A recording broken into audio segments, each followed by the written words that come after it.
Welcome to Amateur Redneck Workshop. I'm Harold, and today we're going to finish up making the new drawer. And of course there will be a little bit of a surprise there because, well, after I looked at it, it's just not square, and I'm going to have to give up and drag out the table saw and things like that because I can't go on that way. Never will get a Randy Richards style point if I keep turning out junk, And anyway, so that's today's plan. We're going to try and finish up the drawer, and we're going to start all over on the most of it and cut it with the table saw because it's just a miserable mess right now. All right, so let's get on with it. Oh, before I go, there was something I was thinking about. I think about it quite often. I was driving down the road, noticed I needed gas, and the sign says $2.69 9/10. And I was thinking it would be really refreshing if I drove down the road and it says $2.69 and the 9/10 part never showed up again. I mean, who are we kidding? It's not $2.69 a gallon, it's $2.70 a gallon. That little tenth is, insignificant. Let's be honest with the thing. Get rid of the stupid stuff that's 9/10 gallon. That's been on the gas pumps my whole life. It's just really stupid. All right, now enough mouthing off. Let's get on with the project. Well, at the risk of disturbing the boss lady and incurring her wrath, I went inside and dug around in the closet and got some screws, and so I'm screwing this thing on here. It's a lot easier to do when you've got it out here where you can get at it. Who knew?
Alright, the bracket on that other end is not fastened down. The one on this end is.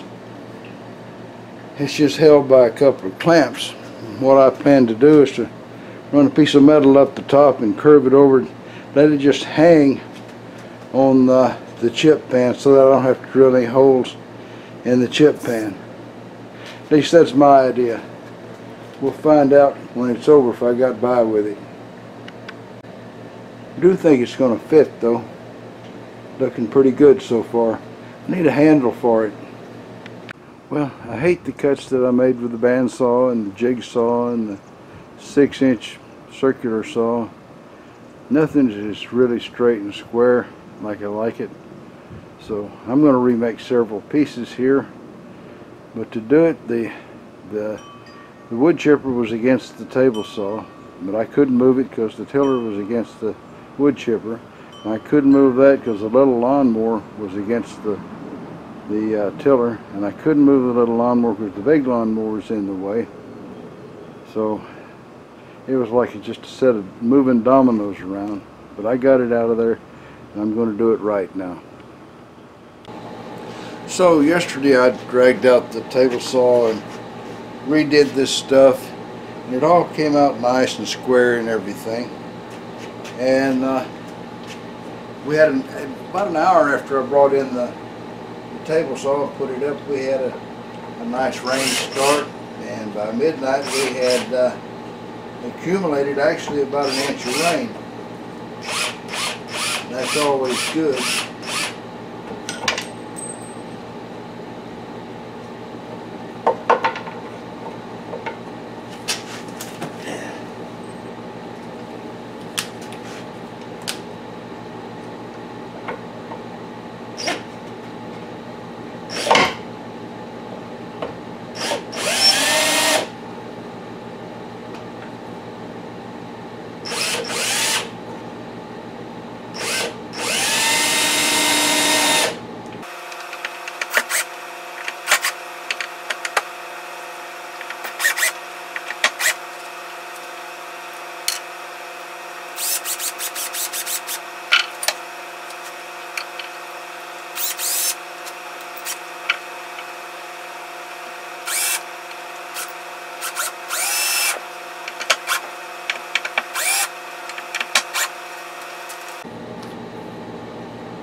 Alright, that's the first part.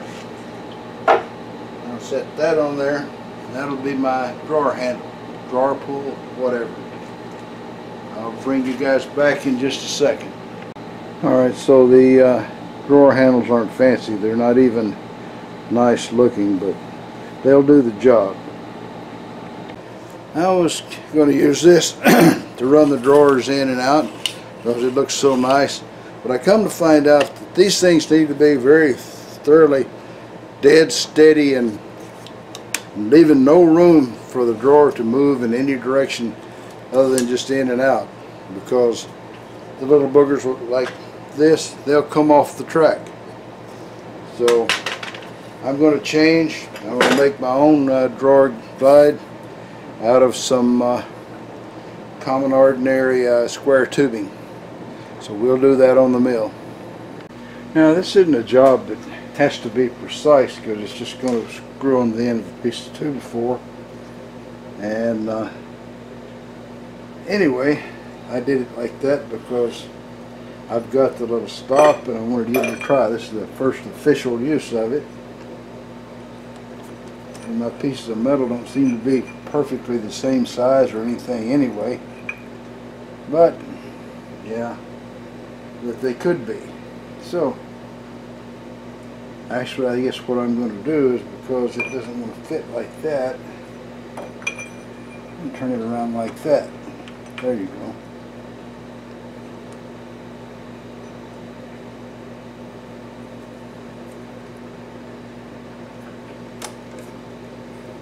Alright, so I used my stop for the first time. I actually got up this morning about an hour earlier than normal and got out here and started working way before noon instead of waiting until afternoon. Then it's Wednesday, so I'm right next to finishing up, so I thought I'd try to make sure it works. This thing started vibrating like crazy. I stuffed paper towels in the seams. They're still vibrating. The darn badge was what was loose, vibrating. That's some noisy machine for sure. What I'm making here is drawer guides for my drawers. Cut a little slot down the side of it, and they'll fit together like that. So they can't pull apart, and they can have a lot of slot in them. I think that's best for my kind of carpentry work, to make it all fit right. Already dulled out one of my 3/16 end mills on that thing when I was cutting it. Well, things like that happen to rednecks. So anyway, I've got two more to cut and then drill some holes, and then we start trying to assemble it. You know, you use WD-40, most people do, to lubricate their tools when cutting aluminum. And I thought, you know, WD-40, did I see WD-30? Anyway, I thought WD-40 is very much the same, pretty near, as diesel. Diesel's a little heavier. And I tried diesel and it works just as good, and it's $15 a gallon cheaper. So that's what I use in that squirt bottle. But it's about time to go get another gallon of diesel somewhere. Well, what'd you say, Pierre? Yeah, it is. That's a lot hanging out, but so far it's not vibrating or causing me any particular problems, so I think I'm going to get by with it. I know I shouldn't. Now I need holes for the screws so that when I put her together, everything will fit right.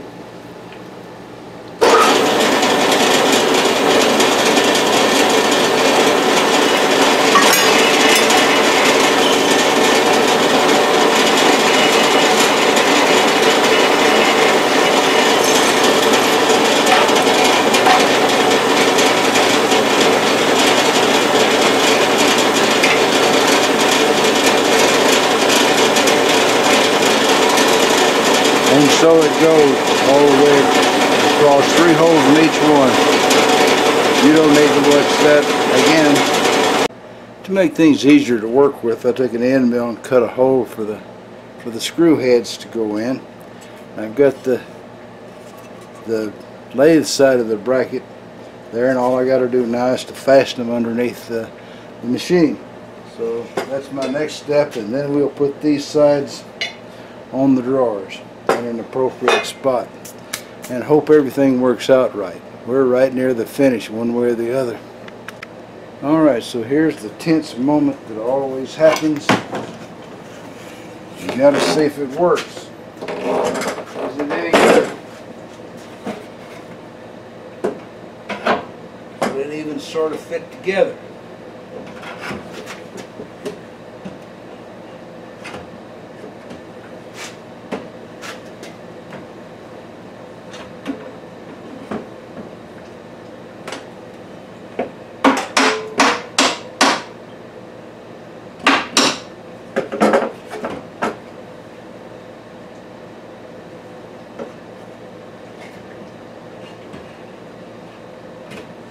Well, it wants to.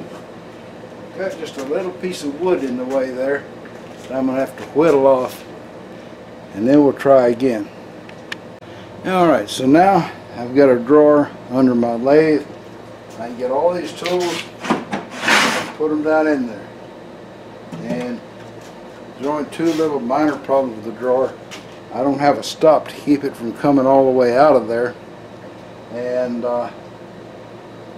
I've made a little gap here. I didn't count on that gap. I imagine that might collect chips. I'll probably have to cut a little piece of plywood to lay over that lip to keep the chips out of there.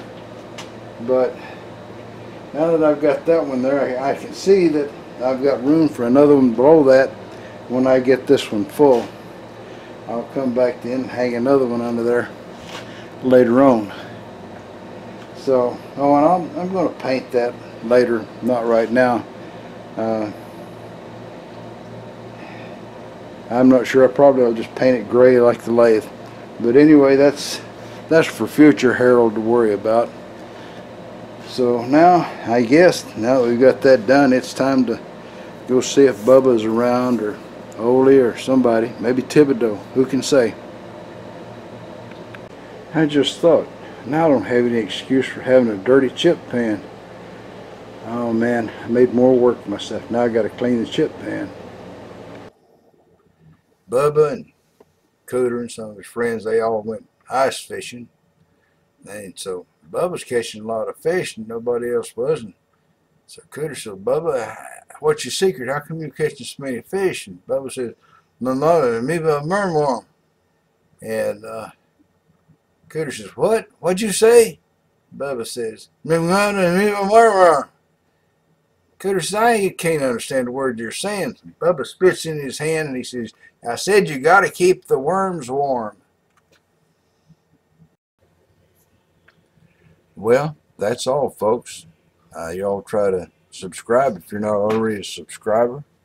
Leave a comment if you got something to say. And above all, remember, keep on keeping on. Bye now. You can't put traffic jam on your bread.